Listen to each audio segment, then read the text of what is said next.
और किसी को रोका जाए, किसी को टोका जाए, किसी को ऐसा किया जाए। सबको मौका मिलेगा तो हमारे अंदर, मुझे पता है, मैंने यहाँ कांग्रेस खड़ी करनी है तो मुझे पता है कौन कौन आदमी है, किसको हटाना किसको बनाना मुझे पता है, लेकिन मैं नहीं करता। लेकिन करा साहब को जमीन देखनी है, वो देख रहे हैं, हम चाहते अच्छे तरीके से देख लें। और इसके बाद आप अपना ये भी देख लें, कॉन्स्टिट्यूंसी वाइज भी देख लें, और उसके बाद आप ब्लॉक वाइज भी देख लें। जो डिसीजन आपको ठीक लगेगा ये सारे मानेंगे, लेकिन एक दिन का मसला नहीं है। ये पहाड़ घूमते घूमते मेंटल हो जाता आदमी, पागल हो जाता आदमी। ये इलाके ऐसे हैं, आज घूमने में अगर आज थोड़ी सी आसानी है, आपको सबको याद है जब 1000 पॉपुलेशन पे सड़क बन रही थी हिंदुस्तान में, तो हमारी एक भी सड़क कांगो में नहीं थी। तो मैं लड़ा, मैंने देखा मेरी कॉन्स्टिट्यूंसी तो है नहीं कहीं भी, कठुआ की एक सड़क थी, और पूरी उधमपुर डोडा 3 जिले हैं उस समय, तो कोई सड़क हमारी 1000 और 500 में भी नहीं थी। तो मैंने कहा पार्लियामेंट में, उसे ग्रांट थी उसकी पंचायती राज मिनिस्टर की, मैंने कहा हम बराती आए इधर क्या कि हमारी सड़कें कोई नहीं, सरकार हमारी अब 1000 चलेगी, अगले 5 साल में 500 चलेगी। मैं गारंटी लेके आया हूं कि मैंने लगातार एमपी रहा तो मेरी भी बारी कभी आएगी। तो इसलिए भाई साहब 250 वाली सड़कें हैं हमारे इलाके में, इतनी पॉपुलेशन नहीं है, लेकिन एरिया पसमानदा तकलीफ में है, और आप सबको पता है। फिर 2.5 मैंने खड़ा हो गया, मैंने कहा फैसला करिए, और डिसाइड हुआ हिंदुस्तान में एक ही कॉन्स्टिट्यूंसी है थी जिसको 250 पे सड़क मिली, और बाकी पूरे देश 1000 पे सड़क में चल रहा था, वो मेरी कॉन्स्टिट्यूंसी थी, मेरी वजह थी, आपका प्यार था। तो मेरा कहने का मकसद है, जो हमने काम किए पार्लियामेंट के वो आज तक दिखा रहा है। कहीं टनल की बात करेंगे, कहीं अंजी ब्रिज की बात करेंगे, कहीं बसोली ब्रिज की बात करेंगे, कहीं किसी की भी बात कर ले। रेलवे का डीआरएम ऑफिस चौधरी लाल सिंह ने सैंक्शन कराया था, रिकॉर्ड निकाल सकते हो कि उनको पता लगा। आज प्राइम मिनिस्टर साहब उसकी शेखी मार रहे थे और ही मार रहे थे। मेरे पास कागज हैं, स्पीचेज हैं। मैं जानता हूं कि 1926 में फिरोजपुर में बना था रेलवे का डीआरएम ऑफिस, जब पठानकोट तक सड़क वो नहीं थी, रेल नहीं थी। 71 में जम्मू कश्मीर में इंटर हुई। ये सारी चीज समझ आनी है, कहने का मकसद है। और मैंने सड़क कठुआ से किश्तवाड़ सर्वे करवाया, आप सबको बताया, और प्लानिंग में गई। ये बदनसीब मेरी और आपकी 2014 में हमारी टिकट छीन ली, और वो आज तक किसी को किश्तवाड़ और कठुआ तक की सड़क जो है रेलवे दिखाई नहीं दी अभी तक। ये जो लगड़े लूले एमपी बनाए हैं आप लोगों ने, आपने नहीं बनाए, सुनी लगे पीछे तो क्या, आपने नहीं बनाए हैं, लेकिन आपके साथ जबरदस्ती बन गए। लेकिन सवाल है, आप लोग भी उस समय इलेक्शन में हमारे साथ इस बार जितना बलबला और जितना जोश था, कि आप सबको याद है, शायद मेरे 2004 में था जब मैं health and medical education minister के बाद इसमें आया, ये इस बार था। और इतना बलबला जोश और इतने बड़े जलसे, और समय कितना समय कितना, समय सिर्फ हमारे पास 18 दिन, जिसमें फार्म भरना, जिसमें स्कूटरी करानी, और जिसमें जलसे करने, 18 दिन। और फिर रमजान। मैंने कहा था, आप कह रहे हैं जगदीप साहब लोकल एमपी याद साहब थे, हैं, और भी बड़े लोकल कई बार आए, लेकिन आपको पता है ऐसा कॉम्बिनेशन है, आप इस बात को अंडरस्टैंड कर गए हो कि कॉम्बिनेशन ऐसा, हम कठुआ और उधमपुर के बगैर कभी नहीं जीत सकते, इसके बाद याद रखिए। और दूसरा नंबर, इस बार वोट विक्रमादित्य और गुलाम नबी याद जैसे वोट हमारे इलाके में नहीं पड़े, आप गिनती कर लेना अपनी। और जितने वोट इस बार गुलाम नबी और विक्रमादित्य से ज्यादा वोट कठुआ और उधमपुर ने दिया, गिनती करा करो, 3 गुना वोट परसेंटेज बढ़ी। हमारे वोट इस जगह रमजान, इस जगह और जिनसे अलायंस है उनको आप बेहतर जानते हो साहब, बेहतर जानते। और ये बात दिल्ली को आज समझ आ रही है, आस्ता आस्ता आ रही है, लेकिन ये समझ नहीं आती।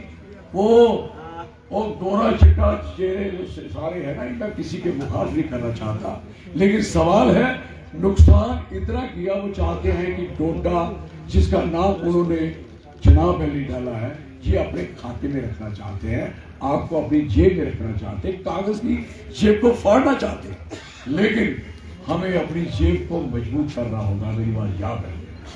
और यहां तक सवाल है, डोडा की वजह से, कठुआ और उधमपुर की वजह से, आज जो पुंछ छरजोरी की वजह से, जम्मू की सांबा की वजह से आज ये स्टेट नहीं टूटी है। स्टेट अगर टूटी है तो 100 चंद पॉलिटिशियनों की वजह से, जिन्होंने आपको जम्मू को, लद्दाख को उस ढंग से नहीं देखा और ये अपने हाथ से निकल गए। अब ये चाहिए कि ये इलाका हमारे पास रहना चाहिए, कैसे और किस तरीके से। जब तक ये चीज समझ नहीं आएगी, लड़ाई हमारी सीधी सीधी किसके साथ है? दिल्ली और कौन है? मोदी साहब। ये एमपी जीत सकते हैं जो चढ़ाई नहीं चढ़ सकते, जो किसी नाला नहीं क्रॉस कर सकते, जो कहीं मिल नहीं सकते, ये एमएलए बन सकते हैं। ये लोग ये इसलिए बन रहे हैं क्योंकि ऐसा जहर आ चुका है, और पैसा, शराब और जो election commission TM session, election commission Modi साहब से पहले सारे इलेक्शन कमीशन थे, आज कोई इलेक्शन कमीशन नहीं है। वो भी एक बीजेपी का संघ के दरबार है, उनकी पार्टी है, वो भी एक पार्टी की तरह काम कर रहे हैं जो आपके इलेक्शन कमीशन है। और जब तक इलेक्शन कमीशन और ये ईवीएम मशीन जब तक आपके सामने है, आप और हम नहीं जीत सकते। मेरी बात नोट कर लेना। मोटे मोटे इलेक्शन, सरपंच, पंच, डीडीसी, बीडीसी, हम ये क्योंकि ज्यादा होते हैं, ये लोग मुकाबला नहीं कर सकते, हेरा फेरी इतनी नहीं हो सकती। ये तो सीधी सीधी सुनूकनी आकर एक इतना महंगा एमएलए, एक आपका मोबाइल वो हैक हो सकता है, दिल्ली कहीं से भी आपके पैसे निकाले जाते हैं, लिखा जाता है आपने जो पैसे निकाले ये वाकया आपने निकाले हैं, अगर आपने नहीं निकाले तो जल्दी जल्दी मैसेज करिए। तो फिर पैसे का रखा ही नहीं कोई, तो वोट का रखा आपको कहां मिलेगा मेरे भाई? नहीं मिलेगा मेरे भाई साहब।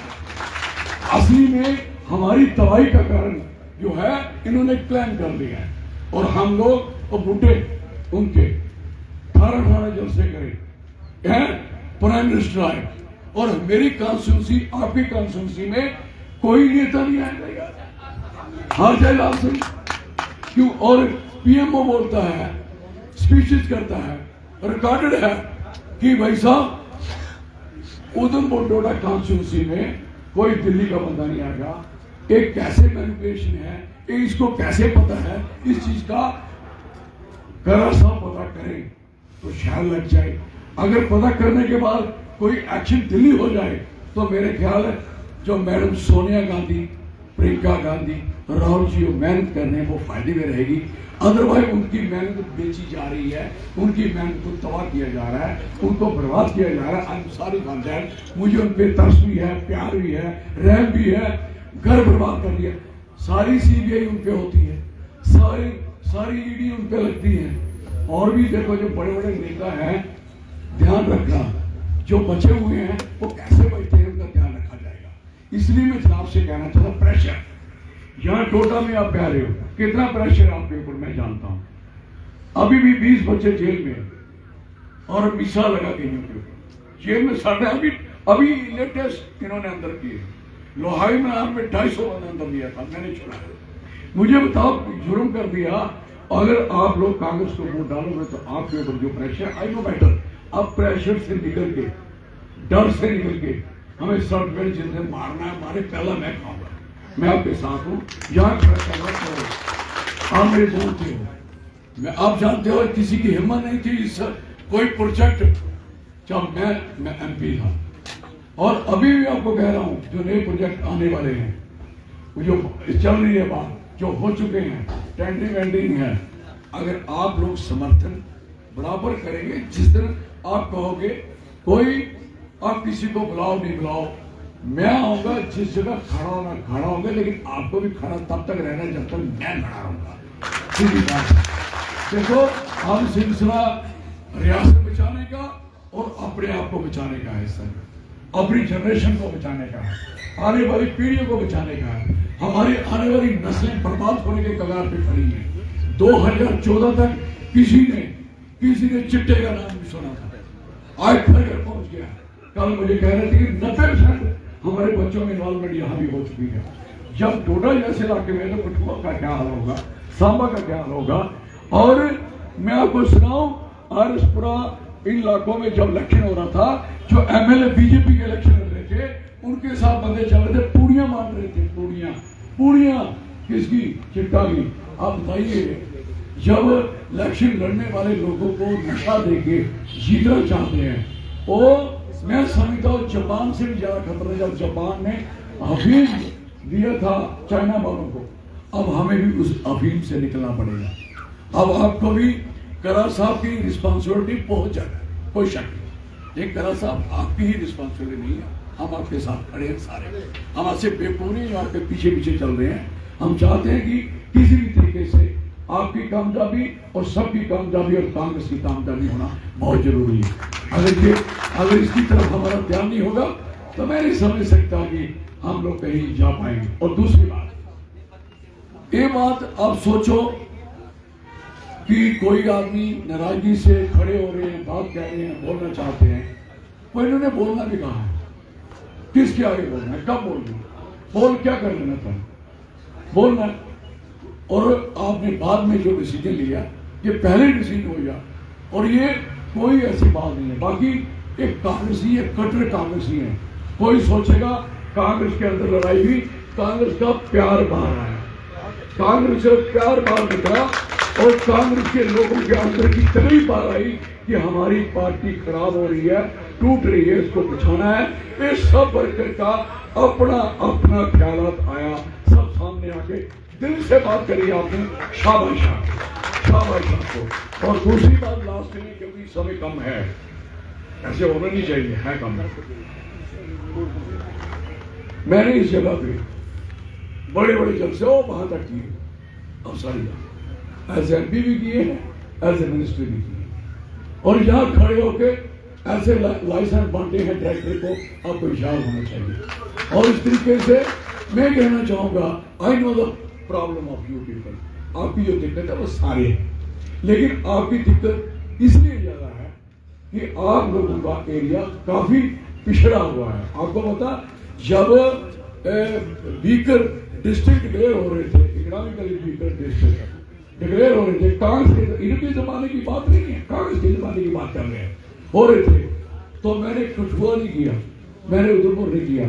आपको याद होना चाहिए, मैंने डोडा डिस्ट्रिक्ट किया, जो रामबन की है, जो किश्तवाड़, क्योंकि आई नो द पोजीशन, मेरे इलाके की इतनी पोजीशन नहीं थी खराब, जितनी यहाँ है। हाँ, लीडर बहुत थे यहाँ, बड़े बड़े, और हम तो इतने से नहीं, बस ईमानदारी से कह रहा है। और कोई बच्चा काम करेगा उसके, और काम करेगा, वोट लेगा, बढ़िया वोट लेगा, और उसकी जगह हम सोचेंगे नहीं, और वो थोड़े से वोट के लिए हारेगा, तो बाद में कहेंगे कि आप उस बंदे को लाए ताकि उसका फ्यूचर आने वाले जमाने में खत्म हो जाए। I am sorry for that, ये की बात है, बाकी इनके डिसीजन है जो करेंगे, मैं कुछ नहीं हूँ। आई एम ओनली हारा हुआ एमपी, हारा हुआ एमएलए, और एक चौधरी लाल सिंह ओहदेदार नहीं है हमारे बीच बैठे हुए, हम इनके पीछे पीछे हैं, आप भी पीछे पीछे रहिए। और आपको मैं यकीन दिलाता हूँ, मुझे वोट 4.5 लाख नहीं मिला, मेरा 6.5 लाख वोट था, मेरा चोरी किया है चोरों ने, बेईमानों ने, घटिया लोगों ने, और चोरों को मैं नहीं मानता मैं हारा हुआ, लेकिन मैं पार्लियामेंट नहीं जाता, पार्लियामेंट जाता तो इसकी रोटी मैं खींचता, तुझे कोई चीज